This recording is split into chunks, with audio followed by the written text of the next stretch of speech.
You don't have to be a professional baker to bake a decent loaf of bread. This is one of my favourites. It's a milk loaf. So let's go make one.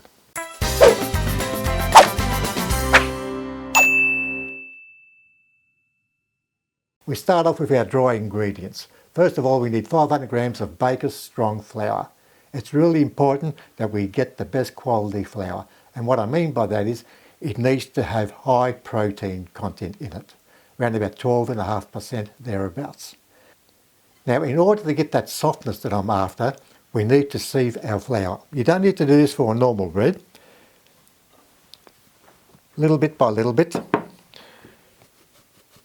Only takes a couple of minutes.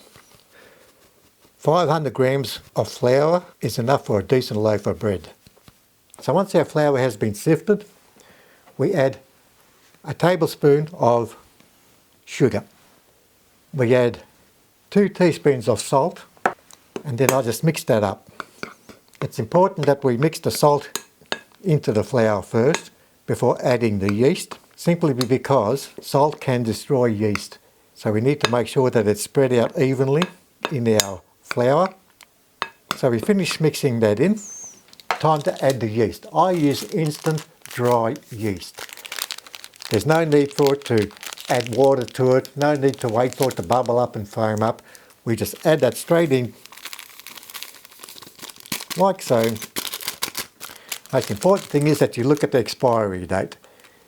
If it has expired, throw it away, because the yeast is dead and it will not do anything for you. Okay? We mix that in really well, and really that's the end of our dry ingredients. So I keep a little bit of flour on the side. We spread that onto our board once the dough is placed on there, and we start kneading. It just helps with the stickiness, that's all. Okay, so up next, let's get our wet ingredients organised. Well, as you might have noticed, I got rid of my board. The reason for that is that this is going to be a very sticky dough, and if I start kneading it onto that board, it's going to move all over the place. So we're going to stick with the bench. The only reason why I use the board in the first place is because your bench top could be cold, and that could affect the kneading process. But anyway, it is what it is. We'll see how it turns out. Okay, so we start off with 135 mils of lukewarm water. That's around about 40 degrees Celsius, 109 degrees Fahrenheit. We add to that a further 135 mils of lukewarm milk. That gives us a total of 330 mils of fluid. We then add 1 beat up egg, 1/2 teaspoons of melted butter. Give that a bit of a mix, and we add that into the milk and the water. I then add 30 mils of olive oil. You can use any oil that you want. We mix in that well. The next thing that we do is we grab our flour, give it one more mix, and we form a well. We add a little bit of fluid, and we just mix. Actually, I might use a fork. You could use a wooden spoon. It just gets very sticky, that's all. And we just start to mix that fluid with the flour. Add a bit more fluid. It's always good to keep one hand on the bowl because it will move around a bit. And as you're mixing it, just feed that flour back into that mixture. You may have to add a little bit more fluid to it, or flour, depending on how it goes. Eventually you will have to do this by hand, but for now the fork is doing the job. We don't want it to be runny. That's the main thing. Now comes the fun part. We start using our hand. I think this fork has done its job for the day. So here comes the fun part. We just mix that in. At least it's not runny, so that's a good start. And I might have got away with having to add more flour, at least in the bowl. Trying to get this hand free from stuff, but it does not work all the time. So what I'm going to do now is push that aside. I'm just going to add some flour. And I'm just going to spread it out on the bench top. And we just tip that out. And it's pretty well how we want it. Get rid of the bowl. Then I just sprinkle a little bit of flour on top and start kneading. I might just grab my scraper and I might just move that flour out just a little bit more because we don't want to add too much flour into the mixture. I'll just leave it on the outskirts. And so we do this for the next 10 minutes or so. Now there's no right way or wrong way of doing this, I don't think. As long as you do it, that's the main thing. What's happening here is that we are producing gluten. And the gluten expels all the carbon dioxide that's inside this dough. And that's what forms the air bubbles that you see in your loaf of bread. This is actually the only third loaf that I've ever made in my lifetime. The other one I just want to show you, I'll just keep kneading this. This bread was made using flour that only had around about 8% of protein in it. The package said, you know, bread, pizza, dough, flour. So I thought, well, that's good, makes life easy. So I ended up buying it. But you can see there how doughy that is. Now, there's only one place for that, and that's in the compost bin. So the good thing is that I didn't have to add more liquid in and very little flour. Just move it over one more time. What we'll do now is we'll shape that up a bit.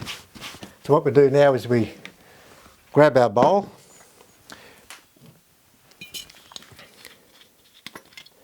put a little bit of oil in, and we're just going to smear the edges because we want to make sure that the dough doesn't stick to the bowl, because this will rise quite significantly over the next 2 hours or so.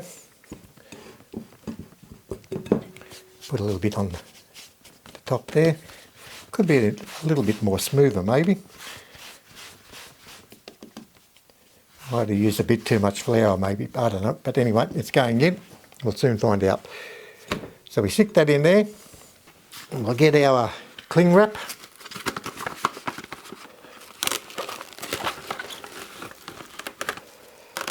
Make sure we got plenty on the side. And I never get this right. Well, I might have got lucky this time. And we just spread that over like so. Make sure that's tight.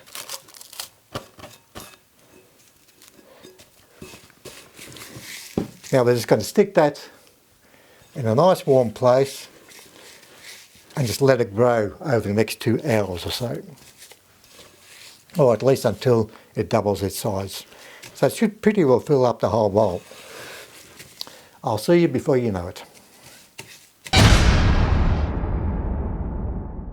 Well, 2.5 hours have passed, and you can see here just how much this dough has risen.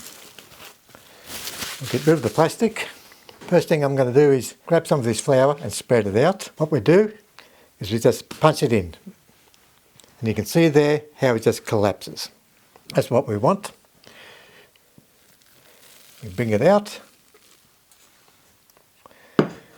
And we are going to use this bowl again, because what I do is just repeat the previous steps, and that is we are going to knead this only for 2 or 3 minutes this time.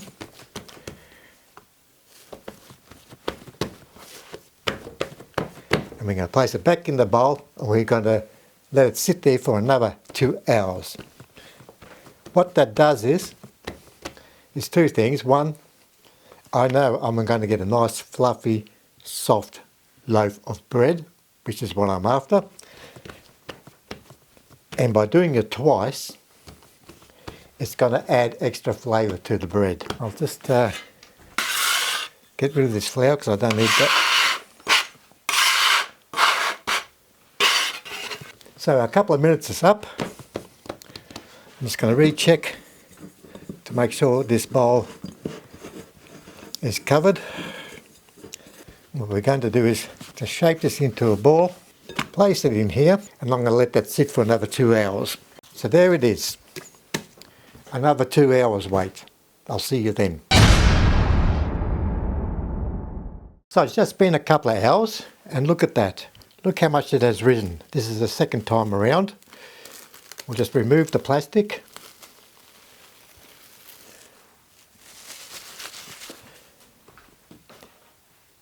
What we do now is we just punch a hole in it and let it sink in.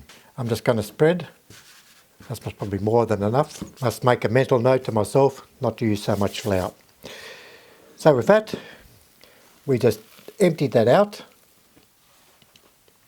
And we knead this for the last time. Only a couple of minutes. So really that's all we need.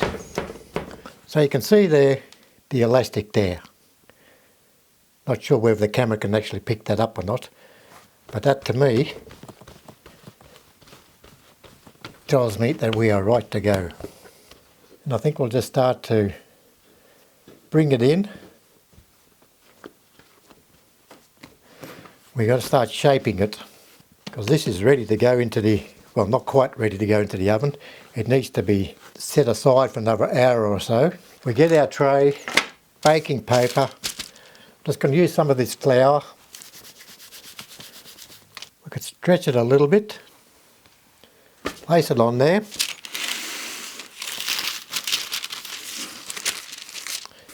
So that's the shape I'm looking for. Bit rustic. I'm just adding a little bit of flour on the top of it. Rubbing it in. Place a clean towel, tea towel over it. And we'll set that aside for an hour, hour and a half. So it's just been over an hour. And there is our loaf of bread. Not looking too bad, it's very light. So that's a good sign. What I want to do now is, I'm using a bread knife, serrated bread knife. You can use a razor blade or anything like that.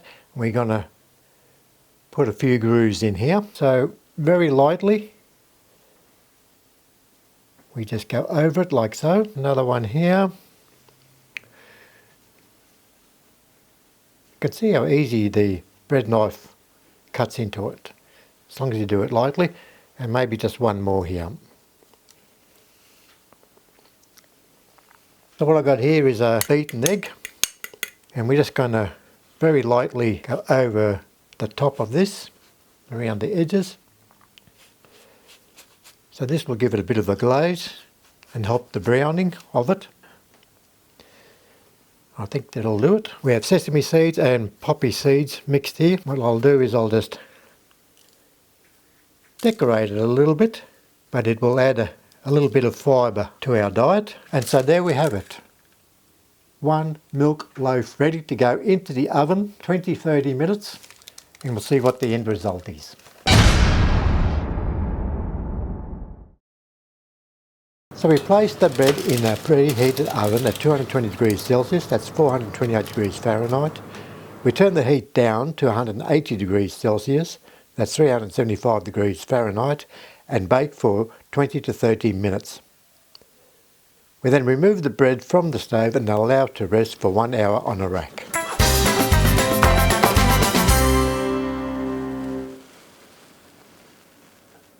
So that brings my day to an end. Nice to have your company. I'll see you next time.